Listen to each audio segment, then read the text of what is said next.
Na série Evolução dos Portos Capixabas, hoje nós trouxemos aqui para uma entrevista o comandante Gilson Vitorino, que foi capitão dos portos aqui no estado do Espírito Santo e também presidente do CAP e vem acompanhando, participou da implantação do OGMO aqui no Espírito Santo e também vem acompanhando os trabalhos da praticagem como secretário executivo. Comandante, avaliando ainda esse momento que nós estamos vivendo, uma crise muito profunda e agora saindo um pouco dessa crise, olhando um pouco para o futuro, nós sempre avaliando o Porto de Vitória como um porto natural que vinha tendo uma movimentação muito grande de navios e de um tempo para cá essa movimentação foi reduzida.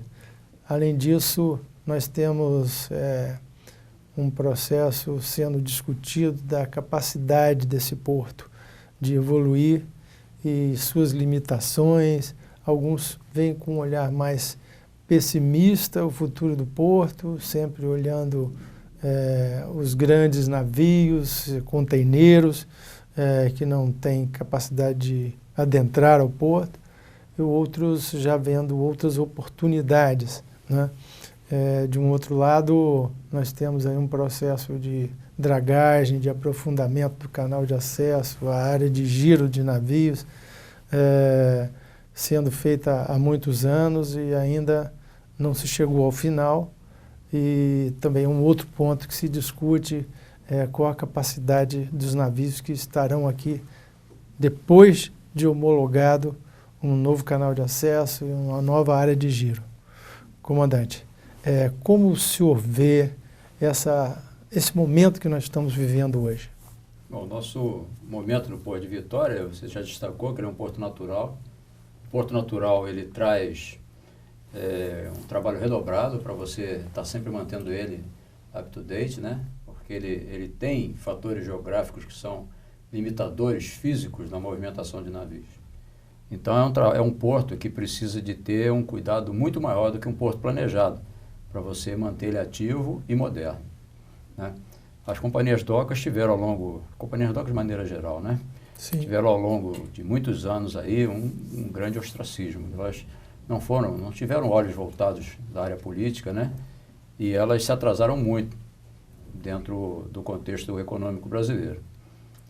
Nesse momento também, os terminais privativos, ao contrário, eles tiveram um grande impulso. E nessa parte até eu acho que o Brasil vai bem, quando ele tem diversos terminais privativos e estimula muito essa busca, né, por um porto.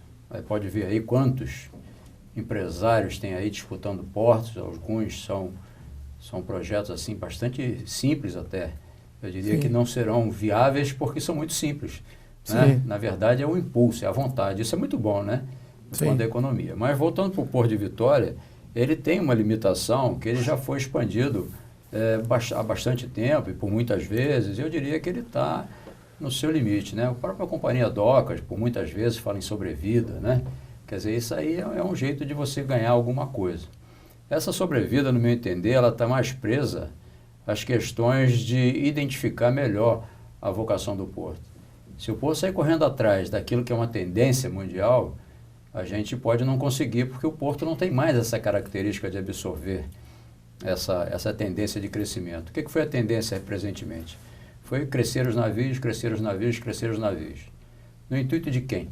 No intuito dos próprios armadores, que desejam fazer a sua economia de escala, no intuito dos donos de carga, né, dos usuários que querem ter mais espaço para transportar suas cargas.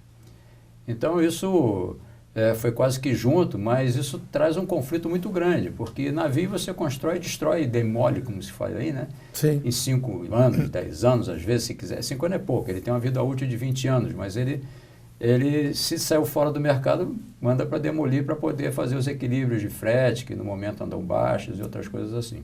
Mas os portos não conseguem ser assim. eles têm um tempo de retardo maior para reagir. E isso tem que ser um estudo muito bem feito, claro, sujeito a riscos e, evidentemente, a muitos ajustes ao longo do desenrolar desse projeto, desse plano de desenvolvimento. Não só na parte de infraestrutura, que no Porto de Vitória nós deixamos aí um tempo muito grande, parado, também na sua parte de estrutura, que é a modernização dos seus equipamentos, que você precisa injetar tecnologia e inovação nisso tudo. Sim. Então, o nosso contexto de Vitória é complexo em função dessas qualidades, né?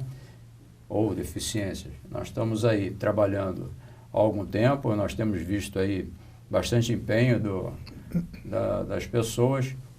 Infelizmente, uma alternância ainda, uma frequência de troca maior do que desejável, para que a gente tenha uma constância de projeto. E o próprio governo, falando de porto público, que deve ter, eu falei deve, porque essa política pública para os portos, ela não é muito bem desenvolvida ou divulgada. Eu diria até que poderia ser maior. Se tem e não é presente, não é facilmente identificada, isso é uma coisa que o governo poderia providenciar com mais facilidade. Uma política pública para dar uma orientação para os portos. E a partir daí entra muito a questão do ente privado, que vai, dentro do possível, otimizar esse desenvolvimento econômico. Essa questão que o senhor coloca, o ente privado, o ente público, o grande divisor de águas está na agilidade do setor privado, né, para dar respostas ao mercado, e a falta de agilidade e a morosidade com que o setor público e principalmente as companhias docas do Brasil inteiro, né, tem dificuldades de acrescentar ou mudar parte da sua operação para se adequar às novas regras do mercado. Isso é evidente, né? O setor público ele é muito mais lento, naturalmente tem que ser, porque ele tem muito mais controle. Tenho notícia que já muitas facilidades vêm sendo concedidas na parte de licitações, né? Tem esses programas que podem ser feitos com bastante simplicidade até esse processo. Mas isso não foge de um controle do Estado, né? Não vai fugir nunca de um controle do Tribunal de Contas e coisas assim. Sim. Então, o privado, ele é mais determinado, sabe exatamente o que quer e onde vai buscar e tem agilidade para mudar. Um porto público e natural, como o nosso aqui, ele é mais lento e mais difícil para você se adaptar a essas questões. Então, o que nós temos presentemente assim? Isso mistura também com as demandas e as necessidades da armação. A armação tem a qualidade e o poder de definir onde é que ela vai receber a sua carga, né? Sim. E ela quer fazer economia de escala, então ela está ampliando o tamanho dos seus navios. Então, no presente ano, até no ano de 2015, né, ou 2016, aliás, a armação resolveu conceder para o Brasil o mesmo volume de carga transportável, já que identificou que nós teríamos algum problema em função da nossa crise. Não foi muito verdade, o Brasil cresceu em termos de movimento portuário, mas ela identificou que poderia manter a sua capacidade de embarque, não mesma frota, mesma capacidade de embarque, mas diminuiu a frota. Então, os grandes armadores, o Brasil não dispõe de uma marinha mercante que poderia ser reguladora desse processo. A nossa marinha mercante, ela é longo curso, não tem mais, ela atende com navios afretados, e nacionais também tem muitos afretados na cabotagem. Então, a navegação estrangeira ela é predominante mesmo, né? E ela definiu para o Brasil a manutenção do seu deslocamento e a diminuição dos seus navios, ou seja, ela tem que aumentar o tamanho dos navios e tirou 42% dos navios que trafegavam na nossa costa, exatamente os menores. Isso criou uma dificuldade extra para o Porto de Vitória, que uma vez que ele já tem uma imensa dificuldade de crescer os navios que o visitam, você passa a ter agora menos navios para disputar aquilo que a gente pode oferecer.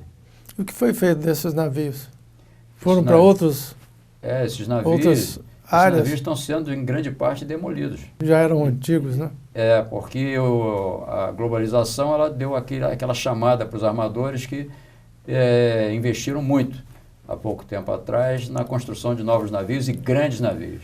Isso chegou a um certo limite e hoje em dia, com a crise que não foi só do Brasil, mas também europeia e de outros mercados, começou a sobrar navio, o frete começou a cair demasiado, a ponto de se tornar, segundo os armadores, insustentável a manutenção de suas frotas, né? Temos aí exemplos aí de Arrangin, né? Recentemente faliu, deixou aí um monte de contêiner no mar sem ninguém querer receber seus navios, em função até de que ele faliu. Uma grande frota mundial de contêiner, né? De uma empresa que não conseguiu sustentar-se em função da queda dos fretes. Por que a cabotagem não se desenvolve no Brasil? Nós vamos a um rápido intervalo, voltamos já.